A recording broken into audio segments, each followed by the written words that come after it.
You still complain. God, I'm sick of the whining. You can't keep shoving this diversity down my throat. Actor and activist Daniel Dae Kim recently said that the success of Crazy Rich Asians actually had some negative side effects on Asians in the industry. Is he keeping it too real, or is he being a little too critical? Yeah, he said these remarks during a panel at the Sundance Film Festival. They're going viral right now. Of course, the internet got a bunch of different takes on it. Make sure you like, subscribe, turn on your notifications. But real quick, Andrew, we got to get in your DDK impression. All right, this is verbatim, the quote. If you had a project that spoke to something other than people being super rich and super wealthy and super happy, then they weren't interested. Not only did we have difficulty trying to find other portrayals of Asian Americans, but it also had the additional burden of having to represent all Asians. Yeah, shout out to DDK, very much a statesman of the Asian American community. I will say, though, that he does sound like he's narrating a sci-fi movie sometimes. We struggled to find a water source on Mars. Therefore, we had to push further in a galaxy than any of us had ever anticipated. Yeah, he's a good dramatic actor. But yeah, we're going to get into the main reactions and our takeaways, guys. Please watch the video all the way through. Hit that like button right now. Turn on your notifications. Hot Bot Boys are releasing videos every single day. The first one was like, oh, God, quit complaining. Every day it's something new.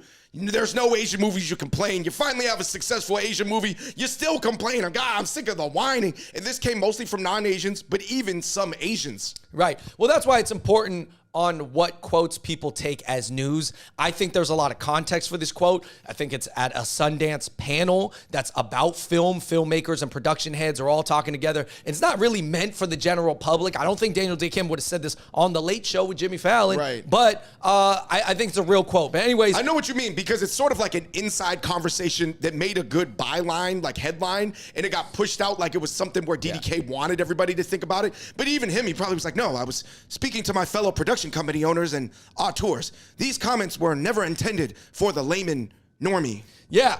Don't worry, DDK, we kind of got your back. However, I will say people, when they hear rich and famous people complain, they imagine it like LeBron complaining about stuff. Be like, LeBron, you're like this big, strong, almost near billionaire. Why are you complaining? You know, but it's just like, yeah, but that's like it was somewhat of an internal conversation. For sure, but I could see how a regular person who works like a blue-collar job sees this pop up on Yahoo News is like, turn it off! Yeah. Quit whining! Yeah. Moving on, Andrew. Some people said, yeah, it is true what DDK said.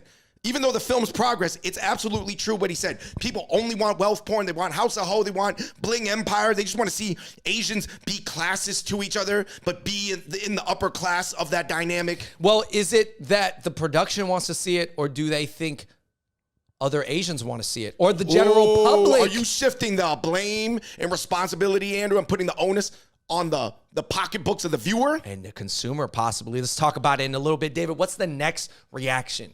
Somebody said, but yeah, there was a ton of movies that also don't involve rich Asians, whether it was Everything Everywhere All at Once, Minari, Shang-Chi, Parasite, Squid Games, Farewell, Tiger Tail, Oma. Yeah, now those are only like maybe 10 movies that we can name. Maybe I think there was more, but maybe that's not enough. Or you know, I mean, so I guess there's a perspective that people could just disagree with this quote and say, hey, guys, there was actually some pretty good movies, although there was some BS content that was kind of stupid, like House of Ho or like Bling Empire, you know, content that was trying to follow up Crazy Rich Asians that wasn't as good as Crazy Rich Asians. I want to see Asians be rich. Also, some white people came through and defended their choices going, hey, you're saying that I can't support a movie about rich Asians? Last time I checked the median income statistics of America, Asians were the highest group. So you cannot tell me when I have the stats and the metrics to back it up that Asians aren't rich. So if Asians have high income, I'm going to watch a movie about Asians with high income. Yeah. You fit the stereotype. And again, I think there's a lot of Asians out there who want to see Asians have high income because they think it's like an aspirational image. Right. So you're saying it's not just the white viewers driving this type of content, it's the Asian viewers as well. Yeah, trust me, if Asians were really against it and made a fuss about it, I think it would start to affect it. But anyways, someone said, and in general, I don't watch Asian movies. I don't care if you guys go on your Rotten Tomatoes and Metacritic and rank your movies 100 out of 100. I'm not watching them. I reserve the right to watch white movies with white heroes and white neighborhoods with white storylines, man. You can't keep shoving this diversity down my throat.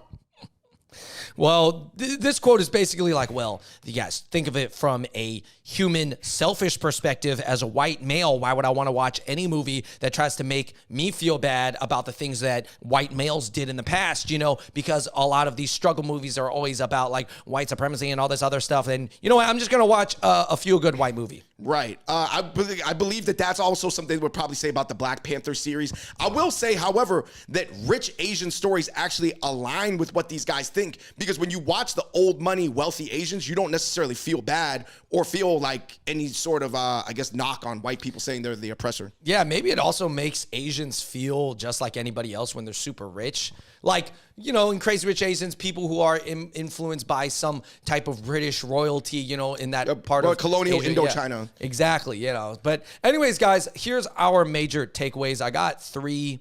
Number one, I think context matters. I think Daniel Dae Kim, he does own his own production company. I think he was pitching projects the last 5 years, and maybe he felt like that the studios were looking for more rich Asian stories. They're like, is there like a rich Asian in this story? And he's probably like, listen, that's not the stories that I'm trying to pitch here. Like, I'm trying to pitch other stories. And so I think it was an internal conversation amongst other filmmakers and actors and producers that leaked out to the general audience. Again, I don't think DDK would have said this, on mainstream television. Right, because then once it leaks outside of that fishbowl, it seems whiny, right? Yeah, because that's how it appears. Because a lot of other people reading this quote, they don't have a context for what he's referring to. Point number 2, Andrew, CRA does not shatter people's perception of Asians, whether inside of the community or outside of the community. It kind of goes along with it, right? Sort of like to the comment of the white guy, even Asians themselves sometimes don't feel comfortable, or they're obviously not embracing the hood Asian movies, the few that are made. I mean, it kind of reminds me of like where black film was, African-American film in the 80s and 90s.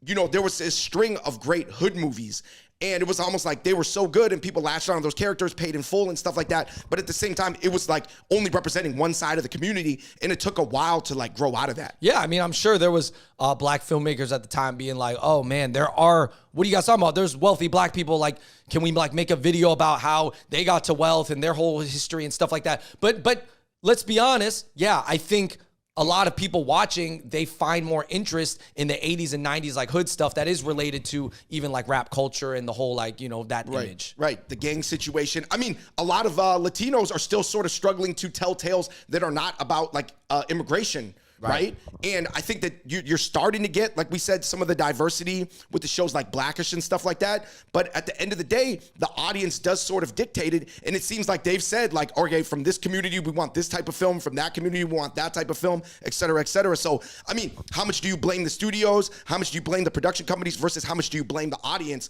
Because it all works in concert together. For sure. And last but not least, Andrew, basically what DDK said is progress is not perfect, right? And he was right.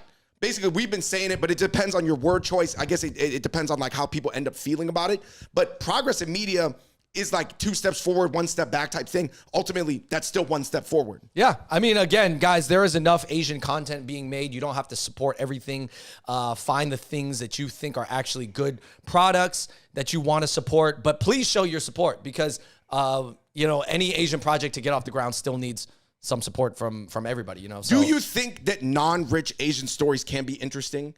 Because, like, obviously, Boogie, for example, was the story of, like, an Asian, I guess, like a hood Asian trying to make it in basketball. Mm-hmm. There is some other examples, even Fresh Off the Boat is sort of, like, I guess, about navigating the middle class as an immigrant. Yeah. I mean, I think there are stories. Again, I think that there is going to be more stories. Obviously, we know several movies that came out that were good. I do think Everything Everywhere All at Once now kind of breaks through for more of the middle class, lower middle class Asian story because that's what it was depicting in that movie. But it's funny enough, they still got to show Michelle Yeoh in a rich alternative universe. So there is still some rich imagery, but it's not about her being rich. They had to show how good they looked in a Wong Kar-wai type of context.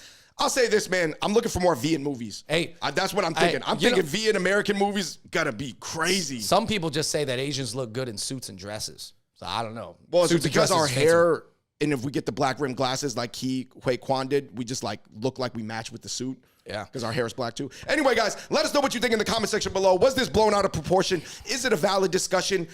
Or is everybody just shading CRA now that there's more like artsy hipster Asian movies out in 2023? Let us know in the comment section below. Until next time, we the Hot Pot Boys. We out. Peace.